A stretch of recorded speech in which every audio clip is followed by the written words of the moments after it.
In this edition of RPP News, a high-speed car chase. We welcome back Josephine, and our mayor is hitting the bay for charity. Hello, I'm Katie Sharp. Welcome to the latest edition of RPP News, bringing you stories from across Frankston and the Mornington Peninsula. Detectives have charged two men after a wild chase across Melbourne's southeastern suburbs this week. On Wednesday, police pursued the men, who were driving a stolen vehicle, through a number of suburbs and onto Eastlink, Peninsula Link and the Mornington Peninsula Freeway.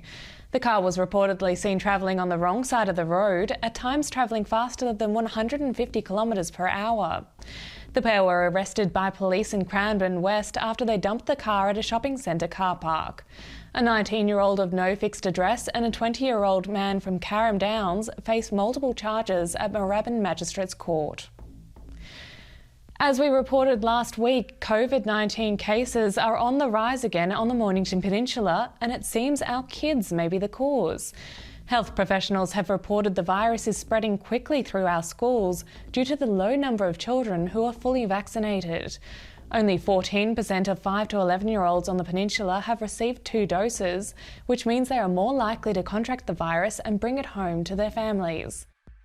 Meanwhile, people considered most at risk of severe illness from COVID-19 are able to get a 4th dose of the vaccine from this week. The state government has announced a Victorian first to boost surgical services for the community. Peninsula Health is transforming Frankston Private Hospital for public surgery with the capacity to support up to 9,000 patients per year once it becomes fully operational in 2023. The facility will be focused on COVID-19 catch-up care, meaning that tens of thousands of patients throughout the next 4 years will get the treatment that they need faster and closer to home. For Peninsula Health, this will result in expanding their surgical services, providing more options for community members awaiting surgery.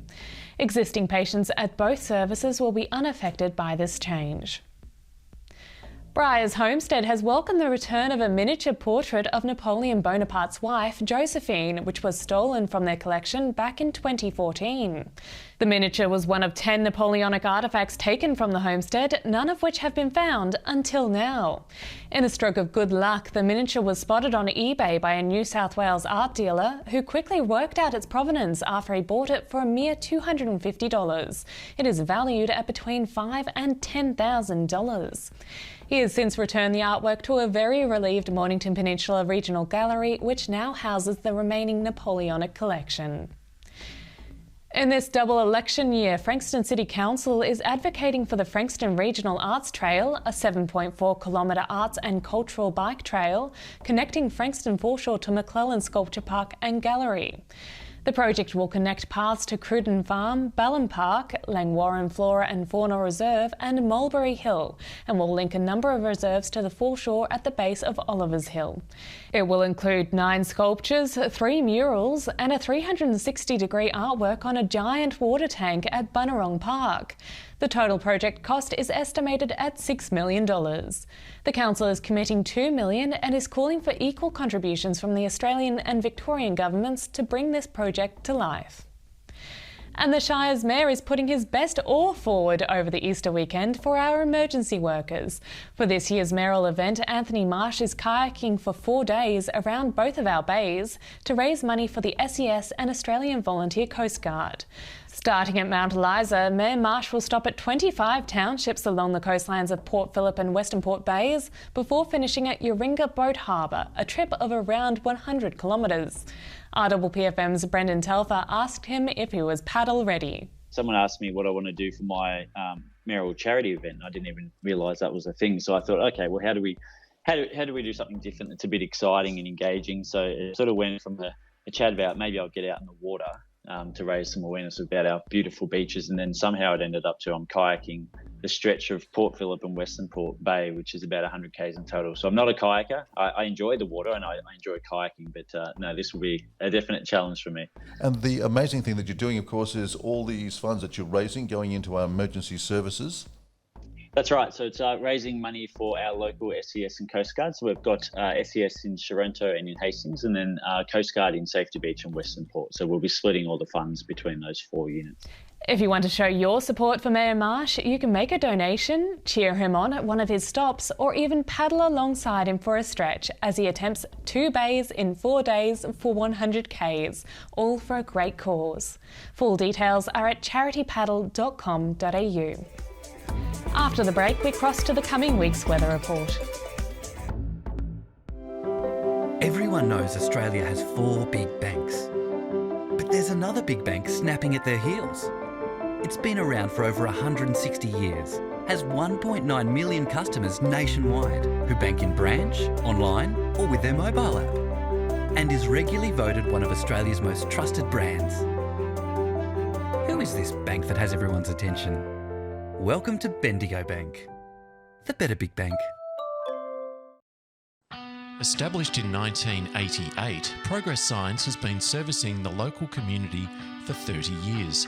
Located on the Mornington Peninsula, they are the #1 destination for all your signage needs, specialising in a variety of signage from vehicles to shop fronts, occasional and corporate events, short-term, long-term and everything in between.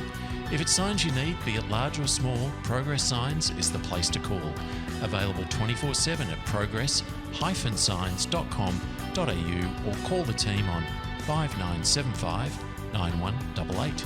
Thinking signs? Think Progress Signs, a station sponsor.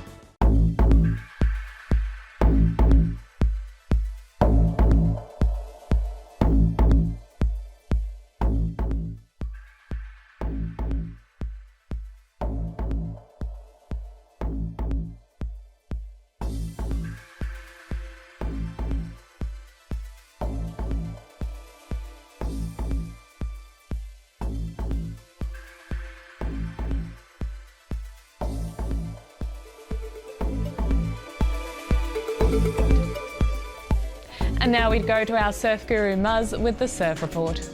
Hi, it's Muzz here again with this week's Mornington Peninsula Surf Report. Thankfully today, which is the Friday, the wind is starting to tend a little bit more easterly after another week of that horrible southeasterly. These lows up the east coast are screwing up our surf, and hopefully it's going to give way pretty soon and change, because this is the prevailing November-December wind, not the November, December, January, February, March into April wind. It should be, we'll still get them, but not as much as we've been getting, which isn't great. So there's blue bottles washed in, there's all sorts of stuff. But today there'll be little waves on the beaches. Easterly, it'll look good as in the afternoon with the sun behind it, but it will have a pretty strong current running, even though it's only small. So if you're finishing school today and you're a novice, just be aware of how strong the rips can be on these small southeast days. Next couple of days in front of us, Saturday looks better, there'll be a slight kick in the swell.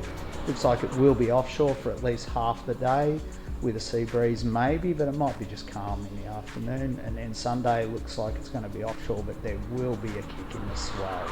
So it might be one of those classic peninsula in-betweenies where it's 4 to 6 foot in the beach breaks, a lot of closeouts, 3-4 foot at Flinders with a lot of people, and 1 to 2 foot at Western Port with just as many people. So, we haven't had a lot of waves. This will be the really only decent day of waves in the past 2 weeks. So expect the crowd, and with school holidays and with Easter coming.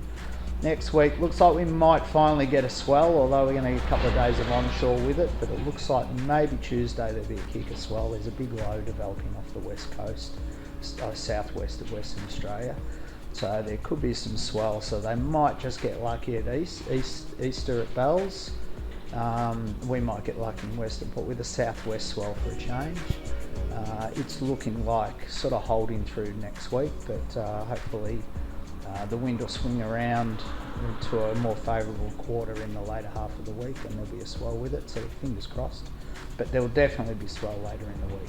Alright, so enjoy this week, enjoy school holidays, water's still warm, be aware there's blue bottles being washed in from these easterly southeast currents. So enjoy, and hopefully next week's report we've got something better to report. See you then. And that's all from our team here at RPP News, serving the community with stories that matter to you. Keep watching and do tell your friends. Bringing you the news from coast to coast across Frankston and the Mornington Peninsula, I'm Katie Sharp. See you for the next edition.